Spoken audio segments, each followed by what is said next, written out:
لا شريك له وأشهد أن سيدنا محمدا عبده ورسوله الذي لا نبي بعده. اللهم صل وسلم على سيدنا محمد نورك الساري ومدادك الجاري واجمعنا به في كل أطوار وعلى آله وصحبه يا نور. Subhanaka la ilma lana illa ma 'allamtana innaka antal alimul hakim wa tub 'alaina innaka antat tawwabur rahim.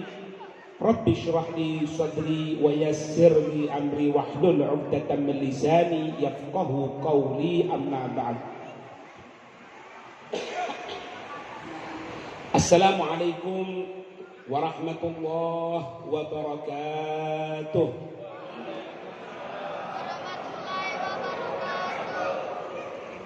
Alhamdulillah, perkumpulan kita di malam hari ini yang dihadiri oleh para habaib, para kiai, para tuan guru, dan juga kepada para anggota TNI beserta jajaran takmir, hadirin hadirat yang kesemuanya, semoga hadirnya kita di malam hari ini adalah merupakan salah satu bentuk cinta kita kepada Nabi Sallallahu Alaihi Wasallam. Karena dengan modal cinta, karena dengan modal kita ini rindu kepada Nabi, maka cinta kita, rindu kita kepada Nabi tidak akan pernah bertepuk sebelah tangan. Pernah suatu saat Nabi ketika duduk dengan para sahabat, kemudian tiba-tiba Nabi mengatakan wa syauqah, wa syauqah. Oh, begitu kerinduan, begitu kerinduan ila ikhwani, kepada saudara-saudaraku, katanya Nabi. Sahabat yang berada di depannya Nabi, sahabat ini Pak sifatnya tidak menginginkan ada satu perbuatan baik tidak mendapatkan. Kalau ada sesuatu yang baik, pasti sahabat tadi itu langsung melaksanakan. Kerinduan Nabi. Tapi Nabi mengatakan ala ikhwani, kepada saudara-saudaraku. Kemudian sahabat bertanya kepada Nabi, ya Rasul, bukankah kita ini adalah saudara-saudaramu? Maka Nabi mengatakan, bukan, bal antum ashabi. Nabi mengatakan, bukan, kamu bukan saudara-saudaraku, tapi engkau sekalian ini adalah para sahabatku. Walakin al-ikhwani hum qaumun ja'u min ba'di walam yarawni wa yuhibbuni. Apa katanya Nabi? Tapi yang aku maksud dengan saudara-saudaraku ini adalah satu kelompok, satu kaum yang dia datang setelah zamanku, setelah wafatku baru mereka muncul. Sifatnya bagaimana mereka ini? Hum yuhibbuni, mereka ini mencintai aku. Mereka ini cinta kepada diriku, katanya Nabi, walaupun mereka belum pernah melihat kepada diriku. Siapa kira-kira yang dimaksud? Kita para hadirin. Makanya kalau kita dikatakan, kita ini apakah cinta kita kepada Nabi bertepuk sebelah tangan, ketahui sebelum muncul perasaan cinta kita kepada Nabi, Nabi sudah mendahului perasaan cintanya kepada kita semuanya. Makanya Habib Ali bin Muhammad Al-Habsyi dalam Maulid Habsyi beliau mengatakan apa? Tashwiqan bis-sami'in min khawasil mu'minin wa tarwihan lil muta'alliqina bihadan nuril mubin. Maulid yang kita baca malam ini, dibacakan gosida, dibacakan maulid, kemudian berdiri magom, itu tujuannya dua. Tashwiqan lis-sami'in, sebagai bentuk ajang untuk menimbulkan perasaan rindu kita kepada Nabi Muhammad SAW.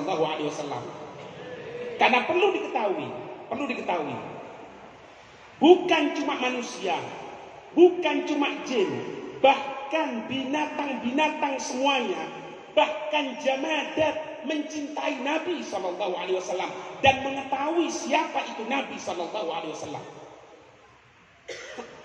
Kita pernah dengar cerita ketika Nabi akan berangkat hijrah ke kota Madinah.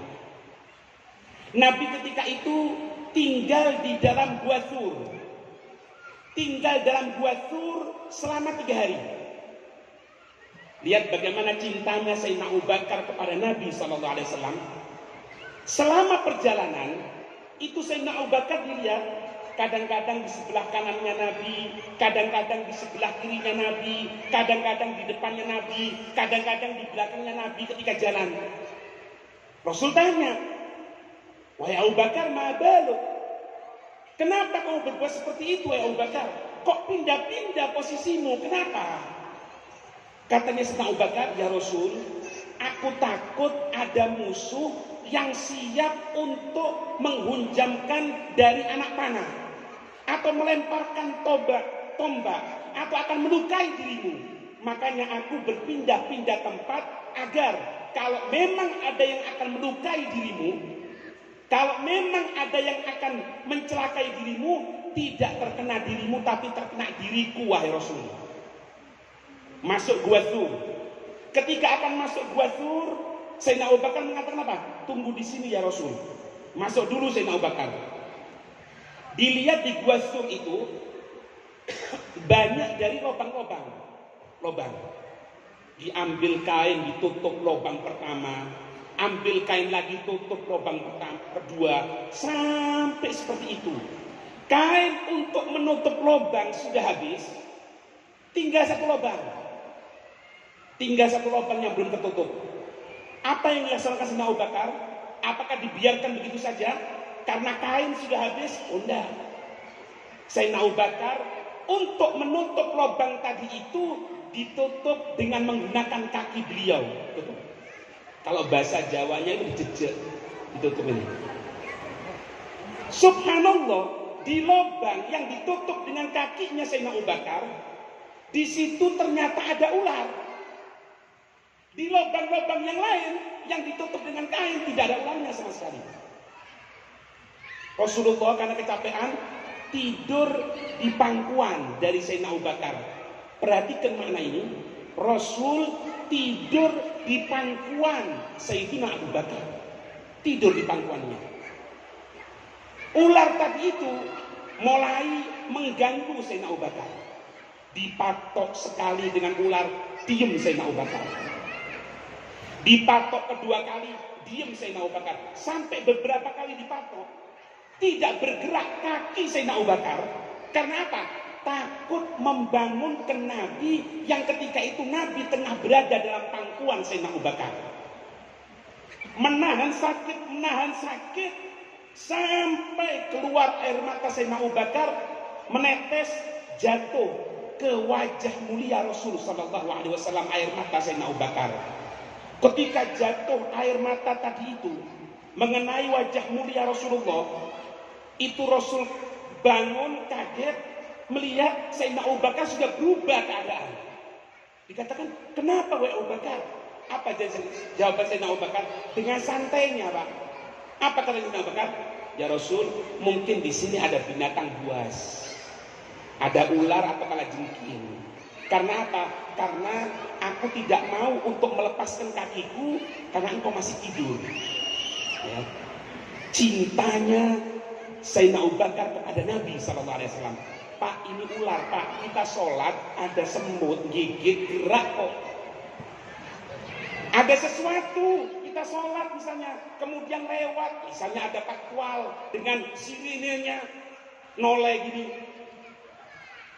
Ini Sayyidina Abu Bakar, kakinya dipatok ular. Allah, apa yang terjadi?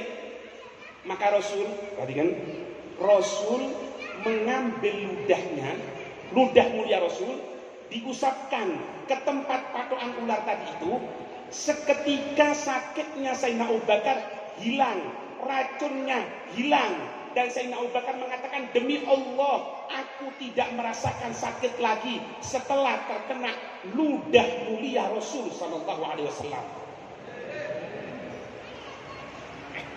Para ahli hikmah mengatakan apa? Ular itu Pak, ular itu sebetulnya bukan ingin melukai Sayyidina Abu Bakar, apalagi ingin mencelakai Rasulullah, bukan Pak. Ular tadi itu kenapa kok sampai mematok beberapa kali kepada kakinya Sayyidina Abu Bakar? Karena ular tadi itu ketika lubangnya belum ditutup, ular itu bisa melihat wajah mulia Rasulullah dalam keadaan senang, dalam keadaan bahagia, melihat wajah Rasul. Tiba-tiba ditutup dengan kakinya Sayyidina Abu Bakar. Ular ini mangkel bukan karena ingin melukai, tapi karena si ular ini tidak bisa melihat wajah mulia Rasul Sallallahu Alaihi Wasallam. Perhatikan ya, ular cinta Nabi, ular cinta Nabi. Perhatikan, Habib, sekarang keadaan kita ini dalam keadaan kesulitan, Habib. Taruhlah misalnya, tidak tahu BBM naik, tidak tahu pasar sepi, tidak tahu ini, tidak tahu itu, kebutuhan, kekurangan ekonomi.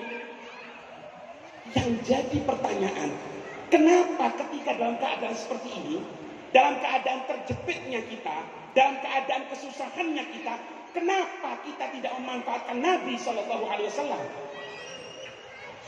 Bahkan binatang pernah meminta bantuan Nabi Shallallahu Alaihi Wasallam. Binatang rusa pernah minta bantuan Nabi. Onta pernah minta bantuan Nabi.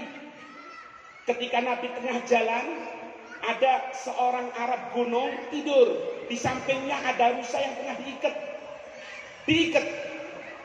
Kemudian Nabi, si Arab Badui tadi itu tidur, Pak. Tengah tidur Nabi lewat. Tiba-tiba Nabi mendekat kepada rusa tadi itu, seperti dengarkan sesuatu.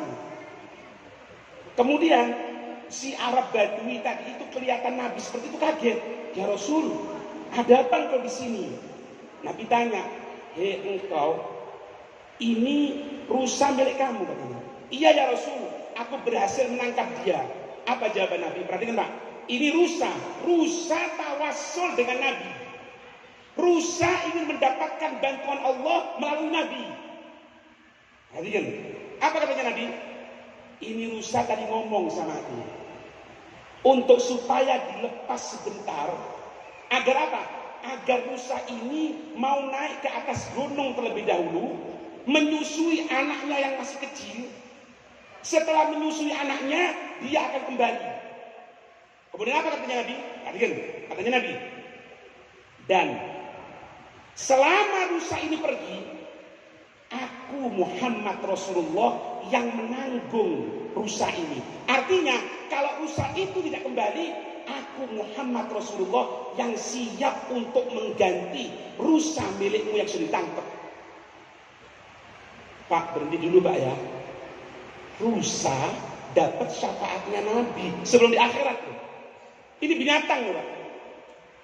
Jadi keliru kalau saya ngomong syafaatnya Nabi itu di akhirat. Bukan Pak, di akhirat iya, di dunia iya.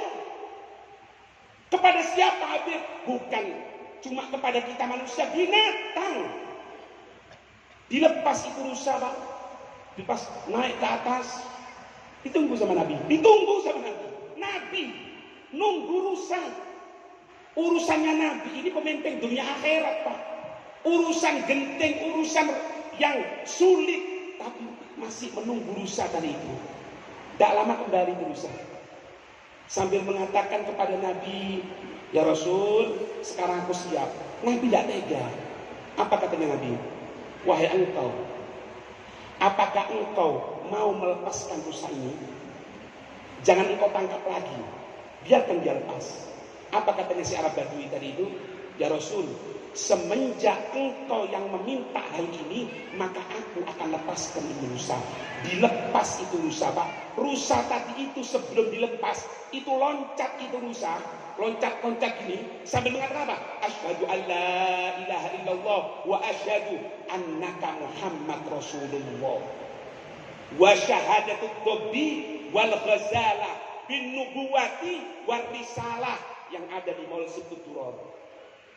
Biawak rusa pernah menyatakan persaksian tentang kenabiannya Nabi.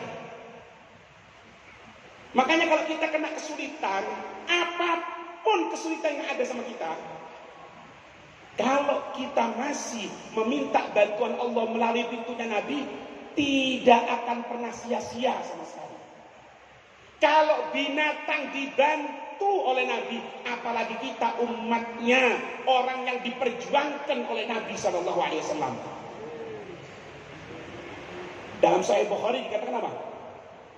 Ketika umat dalam keadaan kesulitan, umat dalam keadaan kegaduhan, umat dalam keadaan ketakutan, datang kepada Nabi Allah Adam, datang kepada Nabi Ibrahim, datang kepada Nabi Nuh, datang kepada Nabi Isa, semuanya jawabannya apa? Nafsi, nafsi. Ma ghadaba Rabbi, tidak pernah marah Tuhanku seperti hari sekarang ini, sebelumnya atau setelahnya. Takut, Pak. Yang jadi pertanyaan, bukankah setiap nabi ini mendapatkan syafaat? Dia bisa mendapatkan syafaat dan bisa memberikan syafaat. Kenapa kok ketika dimintai umat-umat ketika itu kumpul mengatakan diriku, diriku, nafsi, nafsi? Ulama mengatakan, kenapa para nabi mengatakan diriku, diriku, padahal bisa memberikan syafaat? Karena ketika itu bukan mereka tidak bisa untuk memberikan syafaat, tapi melihat kemurkaan Allah, wibawahnya Allah ketika nanti dari kiamat, sampai-sampai mereka lupa kalau nanti, kalau dia bisa memberikan syafaat. Datang kepada Nabi minta syafaat. Apa jawabannya Nabi? Ana laha, ana laha. Aku yang akan memberikan syafaat. Aku yang akan memberikan syafaat. Bahkan dikatakan, begitu banyaknya orang-orang yang mendapatkan syafaatnya Nabi, sampai-sampai Pak, setan nanti dari kiamat, setan itu sampai ngangkat kakinya gini, Pak, nunjukkan wajahnya. Supaya apa? Supaya ingin mendapatkan syafaatnya Nabi. Tapi rahmatnya Nabi kepada setan sudah dicabut oleh Allah. Loh, kita umatnya Nabi Muhammad, kenapa kau tidak meminta bantuan dari Allah melalui pintunya Nabi Muhammad SAW? Makanya kalau kita orang lihat sekarang ini, kita meniru Nabi SAW. Ini sebetulnya masuk dalam ayatnya Allah Subhanahu Wa Taala, laqad kana lakum fi Rasulillahi uswatun hasanah. Benar-benar ada dalam diri Nabi itu satu uswah, satu contoh yang baik, satu contoh yang baik. Tapi tidak semuanya, Pak, yang menjadikan Nabi itu sebagai uswahnya. Yang menjadikan Nabi sebagai uswah, liman kana yarjullaha wal yaumal akhir wa dzakarallaha katsira. Bagi mereka yang mengharapkan ketenangan di hari kiamat, bagi mereka liman kana yarjullaha, yang mengharapkan Allah Subhanahu wa taala, liman kana yarjullaha wal yaumal akhir, dan mengharapkan keselamatan di hari kiamat, wa dzakarallaha katsira, dan yang menginginkan untuk mengingat Allah dalam waktu yang banyak. Kalau tidak bisa, Pak. Ana berikan contoh ya. Sekarang gini, Nabi pernah menyatakan melalui hadits qudsi, Allah menyatakan dalam hadits qudsi yang disampaikan oleh baginda Rasul SAW, kalau masuk sepertiga malam yang terakhir, masuk sepertiga malam yang terakhir, Allah itu mendekat sama kita, Artinya apa? Bukan mendekat secara jasad. Allah lebih memperhatikan kita, dan Allah menyatakan, siapa yang punya hajat, siapa yang punya keinginan, siapa yang punya cita-cita, aku kabulkan semuanya. Bahkan dikatakan rok'atani fi jawfil laili khairum minad dunya wa ma fiha. 2 rakaat yang dilaksanakan ketika tengah malam itu lebih baik daripada dunia beserta isinya. Dikatakan dalam ayat yang lain bahwasanya rakaatani fi jawfil laili kanzun min kunuzil bir. 2 rakaat yang dilaksanakan ketika sebelum menjelang subuh tadi, 2 rakaat aja, 2 rakaat. Itu merupakan simpenan untuk simpenan hari kiamat. Yang jadi pertanyaan, kula jenengan ini bangun enggak untuk sholat malam? Itu Maulid sudah ada beli di sini. Baca kita orang, ya Rabbi sholli ala Muhammad. Kita berdiri, ya Nabi salam alaika. Itu salah satu benih kita cinta sama Nabi. Tapi setelah itu, apa yang kita laksanakan dalam kehidupan kita, di tengah rumah tangga kita, bersama anak istri kita, itu yang lebih penting. Menghidupkan Nabi di tengah rumah tangga kita.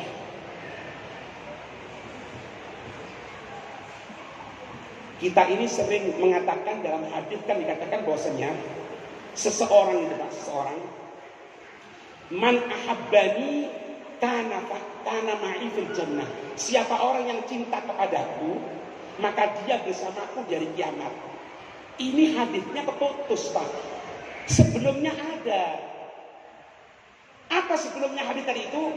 Man amila bisunnati faqad ahabbani. Wa man ahabbani kana ma'i fil jannah. Siapa orang yang melaksanakan sunnahku, berarti dia mencintai aku.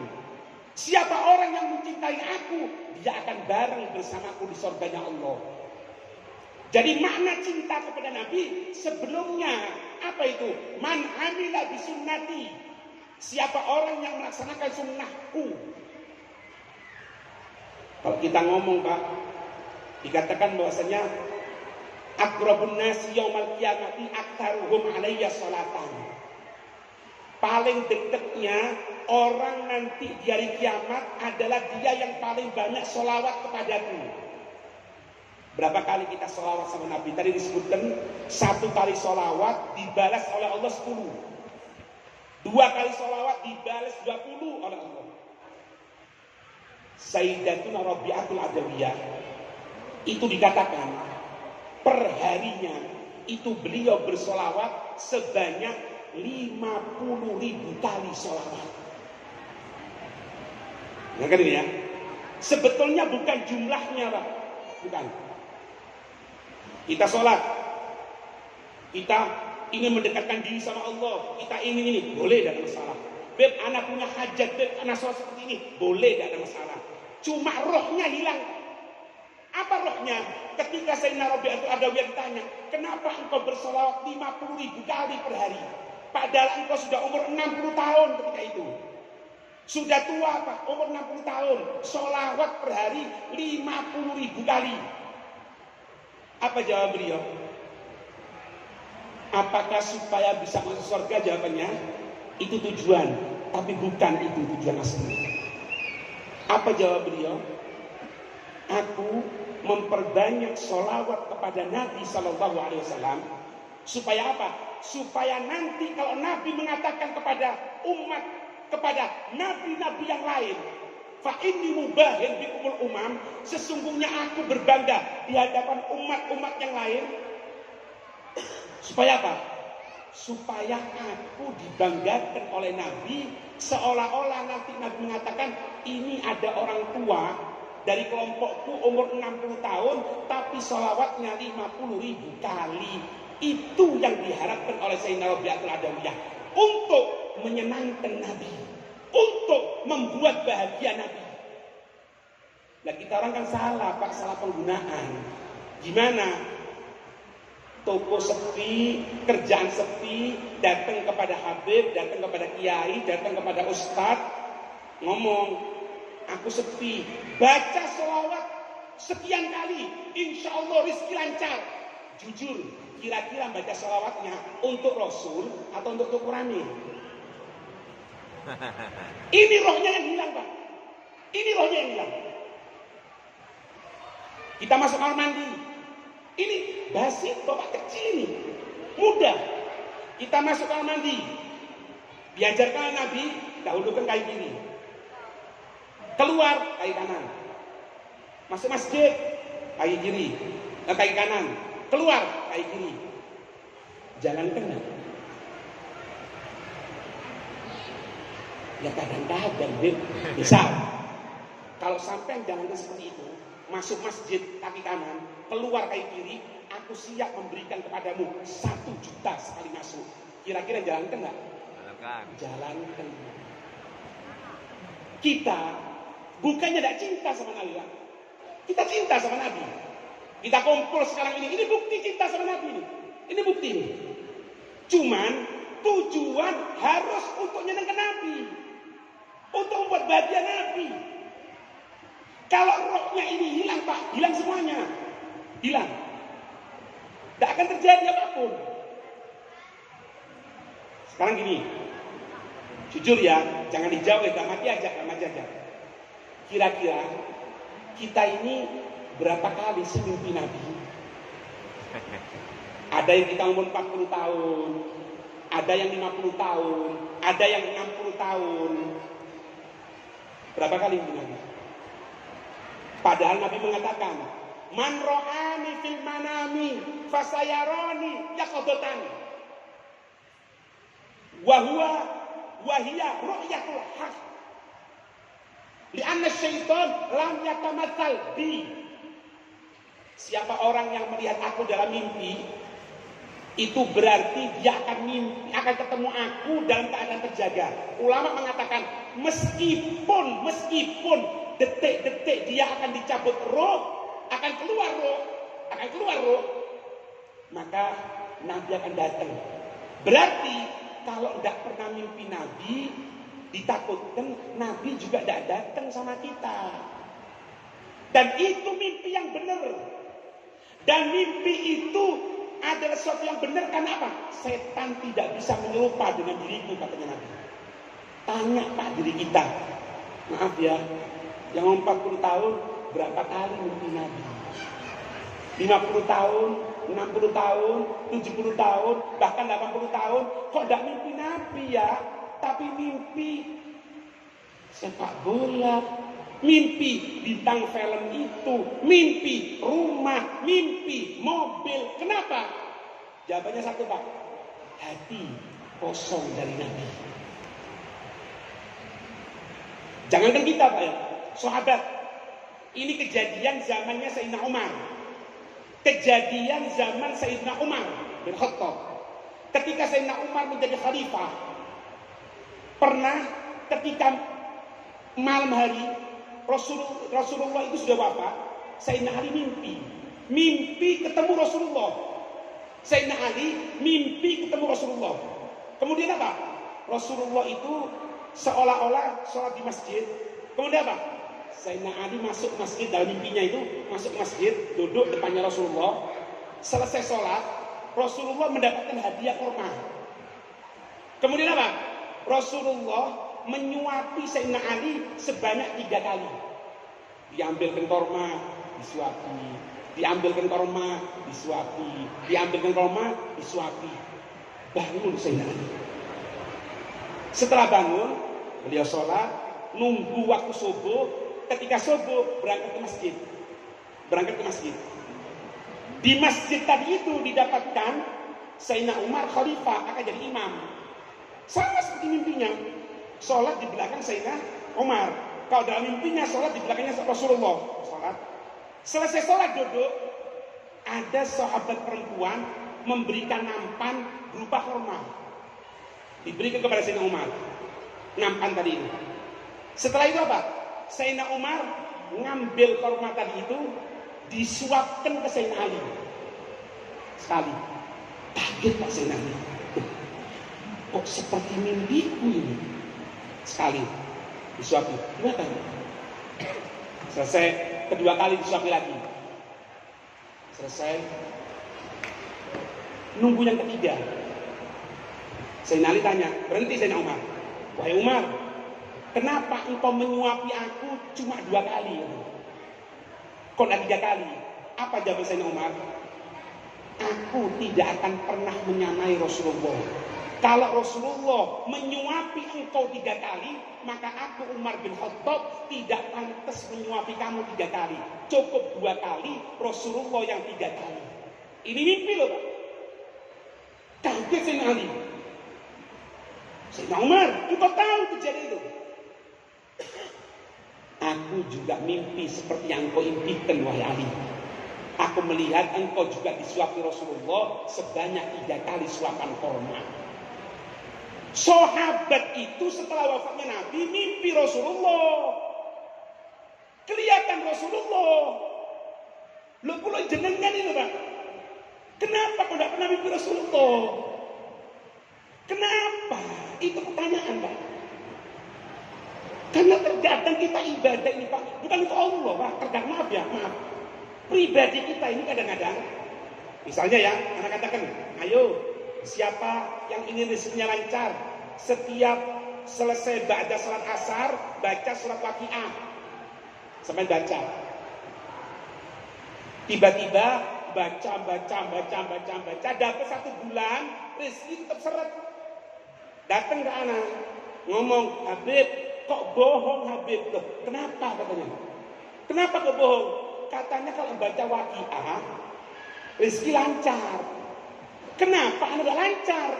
Padahal bukan cuma setelah asar, setelah 5 waktu anak baca Habib. Sampai terakhir ngomong apa katanya? Berarti anak gak cocok dengan surat Waqiah Habib. La haula wala quwwata illa billah. Kenapa itu terjadi? Karena ibadah kita bukan untuk Allah, bukan untuk nyenengkan Nabi. Tapi kalau untuk Allah, untuk nyenengkan Nabi, disambut sama Nabi. Disambut. Dikatakan pengarang dari Dalail Khairat Abu Abdillah Muhammad bin Sulaiman Al-Jazuli. Tahu sampean kejadian kenapa kok beliau ngarang kitab yang berisi sholawat Dalail Khairat? Kejadiannya Abu Abdillah Muhammad bin Sulaiman Al-Jazuli itu pernah suatu saat datang ke satu daerah bersama kafilah, bersama rombongan dagang, butuh air. Datang ada sumur, lihat ini sumur airnya jernih, tapi tidak ada timba, tidak ada tali. Bingung ini, nyari mana timba, mana tali, kok tidak ada. Bingung nyari. Apa yang terjadi? Tiba-tiba ada anak kecil Pak, umur 7 tahun masih umur 7 tahun. Datang, ditanya, kenapa kamu kelihatan bingung semuanya katanya? Oh iya, ini kita orang ini mau ngambil air, tapi timba sama tali tidak ada. Apa kata yang kecil dari itu? Kalau kami penduduk sini, kami kalau akan ngambil air tidak membutuhkan dari timba dan tali. Belum terus bagaimana katanya? Caranya ngambil. Apa jawaban anak kecil? Anak kecil umur 7 tahun Pak. Kecil 7 tahun. Apa katanya? Perhatikan katanya. Anak itu berada di mulut apa ini sumur, mengucapkan sholawat Pak. Allahumma sholli ala sayyidina Muhammad wa ala ali sayyidina Muhammad. Seperti di ludah itu. Itu air ngangkat sendiri ya. Air ngangkat sendiri. Katanya kecil loh, mau ambilin sekarang, ambil. Gitu, diambil. Terus tanya Syekh Muhammad bin Sulaiman Al-Jazuli. Terus caranya untuk menurun lagi, kalau menurun lagi, sholawat lagi. Allahumma sholli ala sayyidina Muhammad wa ala sayyidina Muhammad. Turun.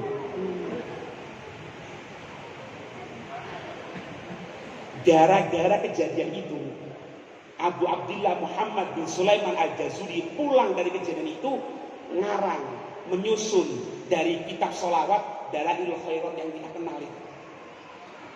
Nah kita orang kadang-kadang mau ngambil air, Habib di sini sulit, sudah ngebor nggak keluar air, nggak keluar air, nggak keluar air. Kenapa kok nggak sholawat? Jawabannya sampean, ya masa bisa Habib? Nah, gara-gara prasangka itu nggak akan bisa sungguhan. Nabi ini tak paten urusan apapun, mau apapun sampean. Sahabat pernah datang sama Nabi, matanya coplok, matanya mau jatuh ini Pak, dipegang mata ini, dipegang. Sambil mengatakan apa? Ya Rasul, katanya, ya Rasul, ini mataku akan jatuh ya Rasul. Doakan ya Rasul. Ini ujiannya Nabi. Apa katanya Nabi? Dipegang mata itu, dimasukkan kembali, diusap. Kembali normal, seperti tidak terjadi apapun. Nabi, katanya sahabat tadi itu, demi Allah, setelah Nabi mengusap mataku itu, mata yang diusap Nabi lebih terang daripada mata yang tidak diusap oleh Nabi SAW. Ayo, problem kita apapun, problem rumah tangga, problem dari istri mungkin, dari anak mungkin, ada pintu yang akan menyampaikan siapa? Muhammad Rasulullah. Tinggal setelah kita cinta sama Nabi, sunnahnya Nabi jalankan. Jangan jauh-jauh Pak. Terkadang maaf sekali. Kadang-kadang kita baca maulid, tapi kalau makan minum pakai tangan kiri. Sunnahnya Nabi tangan kanan, duduk. Suatu saat ada sahabat makan dengan menggunakan tangan kiri. Katanya Nabi, kul biyaminik, makan dengan tangan kanan. Katanya sahabat tadi itu, aku tidak mampu ya Rasul. Karena sombong. Makan lagi tangan kiri. Ingatkan lagi sama Nabi, makan dengan tangan kanan. Aku tidak bisa ya Rasul. Sampai ketiga kali, tetap jawabannya seperti itu. Apa katanya Nabi? Mastatokta, selamanya engkau tidak akan mampu untuk makan menggunakan tanganmu. Sampai dikatakan dia setelah kejadian itu, tangannya itu seperti terkena lumpuh total. Kalau makan, maaf, seperti angsa, seperti itik, nyosor ini. Ini kecil Pak, sunnah Nabi yang kecil. Makan, minum, ketika melaksanakan sunnahnya Nabi, gunakan perasaan rindu kita kepada Nabi SAW. Akan nyampe, jangan khawatir. Apalagi tadi kita lihat di sini ada anak yatim duafa. Sampai Nabi mengatakan, ana wa kafirul yatimi kahataini fil jannah, kata Nabi. Aku dan orang-orang yang menanggung anak yatim seperti ini. Nabi memberikan isyarat jari telunjuk dan jari tengah. Kahataini fil jannah, dekatnya seperti ini di surganya Allah Subhanahu wa taala. Dan Nabi paling cinta dengan orang-orang miskin, Bang. Sampai ada doanya Nabi yang terus terang. Anak sendiri tidak berani ngamalkan, Bang. Kalau sampean berani ngamalkan, anak kasih ijazah sekarang. Apa doanya Nabi? Allahumma ahyini miskinan wa amitni miskinan wa hsyurni fi zumratil masakin. Siapa yang berdoa seperti ini, Bang? Saya tidak berani. Ya Allah, hidupkan kami dalam keadaan miskin, matikan kami dalam keadaan miskin, dan kumpulkan kami bersama orang-orang miskin. Ini permintaan Nabi kepada Allah SWT. Miskinnya Nabi karena ingin menjalani kehidupan supaya merasakan penderitaan kita. Oh, jangan khawatir Pak. Sebaik-baik rumah, kau ingin tahu sampean? Khairul buyut, sebaik-baik rumah. Apakah rumah tadi itu dari marmer? Apakah rumah tadi itu mentereng? Apakah rumah tadi itu sekian M? Lah, khairul buyut man fihi yatimun yuslahu alaih. Sebaik-baik rumah itu yang di rumah itu ada anak yatim. Yang anak yatim itu diperlakukan baik. Itu sebaik-baik rumah. Seburuk-buruk rumah, fihi yatimun yusa'u ilaih, ada anak yatim disia-siakan di rumah tadi itu. Oh, pahala besar ini lah anak yatim. Nabi melihara anak yatim loh. Siapa yang dipelihara Nabi? Jadi tokoh sahabat itu. Sayyidina Zaid bin Harithah. Mulai kecil dipelihara oleh Nabi, digendong sama Nabi, dicintai sama Nabi. Sampai-sampai mereka tadi itu menganggap ini anaknya Nabi. Begitu cintanya Nabi kepada Sayyidina Zaid bin Harithah. Sampai pernah suatu saat Nabi itu mengangkat Sayyidina Zaid bin Harithah di depan Ka'bah sambil mengatakan, ini Zaid anakku. Yatim Sayyidina Zaid bin Harithah dipelihara oleh Nabi. Ayo hidupkan sunnahnya Nabi SAW. Jangan terlalu yang banyak-banyak Pak. Oh anak mau ini. Sudah. Anak kepingin kalau malam itu bangun jam 2 malam sampai subuh tidak tidur. Jangan. Akhirnya sholat malam subuhnya jam 6 nanti. Yang kecil-kecil aja. Masuk rumah kaki kanan. Keluar rumah kaki kiri. Gunakan siwak. Sholat berjamaah. Lihat Pak. Semuanya dalam riwayat, semuanya dalam hadis. Tidak ada satupun yang jelaskan. Jangan ke Nabi, sahabat sholat munfarid sendirian, tidak ada sama sekali. Jangan ke Nabi ya. Sahabat 124.000 sahabat, 124.000 sahabat, tidak ada satupun yang sholat dalam keadaan sendiri. Tidak ada. Tahu faedahnya salat jamaah saya? Dikatakan orang itu kalau jamaah apa ya? Pertama kali Allah melihat kepada imam. Kalau imamnya khusyuk, kalau imamnya mendekatkan diri kepada Allah betul-betul ketika sholatnya betul-betul konsentrasi kepada Allah, ini sholatnya imam diterima, makmum semuanya diterima. Terus kalau makmumnya ini Allahu Akbar, ya Allah, sepeda motor belum anak kunci nih. Gimana ini? Hilang sudah. Ngeblank. Allah melihat sholat pertama. Satu keterima, semuanya diterima oleh Allah. Habib, ini sudah terlalu sudah. Kenapa? Imam tidak konsentrasi, soft pertama tidak konsentrasi, soft kedua dilihat oleh Allah. Sama Habib, tidak ada yang konsentrasi. Maaf, bahkan seluruh masjid tidak ada yang konsentrasi semuanya. Yang satu, urusan ini, hujan, jemuran belum saya ambil. Yang satunya kepikiran sepeda motor belum saya kunci. Pokoknya satu masjid tidak ada yang khusyuk sama sekali. Ketahui, Allah tetap menerima mereka semuanya karena berkat perkumpulan mereka. Gara-gara apa ini? Sholat jamaah.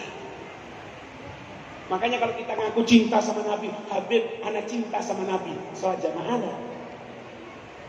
Nabi tidak pernah ninggalkan. Bahkan detik-detik terakhir Nabi ketika akan wafat, akan meninggal dunia, sampai 3 kali diwudui pingsan, sampai nyuruh Sayyidina Abu Bakar jadi imam. Itu Nabi menginginkan untuk sholat berjamaah. Detik-detik terakhir Nabi akan wafat, tetap memperhatikan sholat berjamaah. Allah. Terus kita yang ngaku, anak cinta beb sama Rasulullah, anak cinta beb. Gimana perilaku kepada Rasulullah? Gimana sunnahnya Nabi? Apa yang kita laksanakan untuk sunnahnya Nabi? Maaf ya, di sini ada tentara semuanya. Ada tentara. Ya ade Pak ya, ade tahu. Ade ya. Habib, kita ingin kestabilan negara. Apalagi sekarang menjelang pemilu ya, 2024. Jangan sampai tukaran. Perhatikan. Ada amalan dari Nabi. Nabi yang dikatakan wa ma yantiqu 'anil hawa in huwa illa wahyu yuha. Nabi tidak pernah mengucapkan sesuatu karena hawa nafsu. Kecuali itu adalah wahyu yang diwahyukan oleh Allah Subhanahu wa taala kepada Nabi. Apa katanya Nabi? Siapa orang yang dia sholat berjamaah, kemudian apa? Lurus safnya, lurus. Tidak berjauh-jauhan itu. Lurus. Kaki itu Pak ukuran kalau sholat satu kiri. Ini sunnahnya dalam mazhab Syafi'i. Bukan lagi. Ini. Ini bukan saja Pak, kiper. Lurus semuanya, lurus. Ini soft luruskan. Apa katanya Nabi? Semenjak mereka sholat berjamaah dalam keadaan lurus, maka Allah akan menyatukan hati mereka. Allah akan membuat bersatu hati mereka. Mereka tidak akan bercerai-berai. Mereka tidak akan saling permusuhan. Kenapa? Sholat jamaah sempurna. Kenapa? Karena dia melaksanakan sholat jamaah tidak bengkok-bengkok. Hatinya pun tidak bengkok-bengkok. Hatinya pun tidak jauh. Kalau ini dilaksanakan Pak, ini dilaksanakan. Sholat jamaah aja. Lurus, sempurna. Insya Allah bapak-bapak tentara ini tidak sulit Pak. Kenapa? Stabilitas negara sudah normal. Makanya Sayyidina Umar itu kalau sudah sholat, akan sholat itu cuma tidak bisa dipraktekkan nih Pak. Ngeluarkan rotannya, nyari yang tidak lurus, disambrek dulu. Luruskan. Itu Sayyidina Umar. Ya perlu jenengan ojo Pak, bisa tukaran Pak ini. Alhasil. Kalau kita akan bahas panjang lebar, tidak akan pernah selesai itu dari Nabi Sallallahu Alaihi Wasallam. Terakhir Pak, tadi kan Imam Qurtubi mengatakan, kalau ada sebagian yang mengatakan ini Maulid Nabi itu terlalu mengkultuskan ini itu, perhatikan Imam Qurtubi yang memiliki tafsir Al-Qurtubi, beliau pernah mengatakan bahwasannya kalau andai saja kesempurnaan Nabi ini ditunjukkan secara jelas kepada kita, keutamaan Nabi ditunjukkan secara keseluruhan kepada kita, maka kita tidak akan mampu memandang Nabi Sallallahu Alaihi Wasallam. Sahabat tidak akan mampu untuk melihat Nabi. Kenapa? Karena kebesaran Nabi. Sebagian ulama mengatakan apa? La ya'rifu Muhammad illa Rabbu Muhammad. Tidak akan mengetahui hakikat Nabi Muhammad kecuali pencipta itu Nabi Muhammad. Untuk itu, ayo jalankan. Setelah kita cinta kepada Nabi, ditunjukkan dengan baca maulid, ditunjukkan hadir ke majelis, ditunjukkan kita duduk dalam majelis, tinggal mengamalkan sunnahnya Nabi, jalankan sunnah Nabi, maka insya Allah kita akan mendapatkan keselamatan, kita akan mendapatkan kecintaan Nabi, kecintaan Allah, keridhaan Nabi, keridhaan Allah, dan itu puncak yang kita harapkan dari sisi Allah Subhanahu wa taala. Allahumma ij'al jam'ana hadha jam'an marhuma wa tafarruqana min ba'dihi tafarruqan ma'suma wa la taj'al fina wa la ma'ana syaqiyan wa la mahruma bi rahmatika ya arhamar rahimin ya arhamar rahimin ya arhamar rahimin. Allahumma inna nas'aluka min khairin ma sa'alaka bihi 'abduka wa rasuluka Muhammad sallallahu alaihi wasallam wa na'udzu bika min sa'adaka minhu 'abduka wa rasuluka Muhammad sallallahu alaihi wasallam. Allahumma ma qadaita 'alaina min amrin faj'al aqibatahu rasyada. Ya Allah ya Rahman ya Rahim, apa-apa kebaikan yang pernah diminta oleh Nabi dalam majelis ini, kita meminta kebaikan tersebut. Ya Allah ya Rahman ya Rahim, segala apa-apa yang Nabi berlindung darinya, maka dalam majelis yang mulia ini juga kami berlindung atas apa-apa yang Nabi pernah berlindung tadi itu. Dan ya Allah, jadikan setiap ucapan kita, gerakan kita, tindak tanduk kita, semuanya berisi petunjuk-Mu ya Allah ya Rahman ya Rahim. Dan jadikan Nabi Muhammad ridho kepada kita, Nabi Muhammad menjadi senang kepada kita, dan kita diberikan kesempatan untuk mencium tangan mulia Rasul sallallahu alaihi wasallam. Meskipun tangan kita banyak maksiat ya Allah, meskipun tangan kita masih kotor ya Allah, bersihkan anggota tubuh kami ya Allah, zahir batin, sehingga siap untuk menemui Nabi sallallahu alaihi wasallam, sehingga Nabi akan cinta kepada kita. Amin ya rabbal alamin, amin ya rabbal alamin. Yang terakhir Pak, yang terakhir, Anda berikan amalan. Ini amalan bagi mereka yang terlilit oleh hutang, yang terlilit oleh hutang. Apa amalannya itu? Sebelum sholat subuh, sampean sholat 2 rakaat. Rakaat pertama dan rakaat kedua setelah baca Fatihah, ketika itu baca ayat kursi 3 kali, kemudian baca surat Al-Kafirun sekali, kemudian membaca dari Al-Ikhlas 11 kali. Ulang lagi, bangun 2 rakaat sebelum subuh, kemudian niat sholat mutlak usolli, cukup usolli, Allahu Akbar. Setelah Fatihah, baca ketika itu dari ayat kursi 3 kali, Al-Kafirun sekali, Al-Ikhlas sekali, 11 kali. Selesai salam, baca subhanallah bihamdi, subhanallahil azim, astaghfirullah 100 kali. Maka insya Allah dengan izin Allah secepatnya kita akan diberikan kemudahan oleh Allah untuk membayar hutang kita. Amin ya rabbal alamin. Kita ijazahkan kepada antum semuanya, karena ijazahkan semuanya tadi itu untuk diamalkan. Wallahu a'lam. Assalamualaikum warahmatullahi wabarakatuh.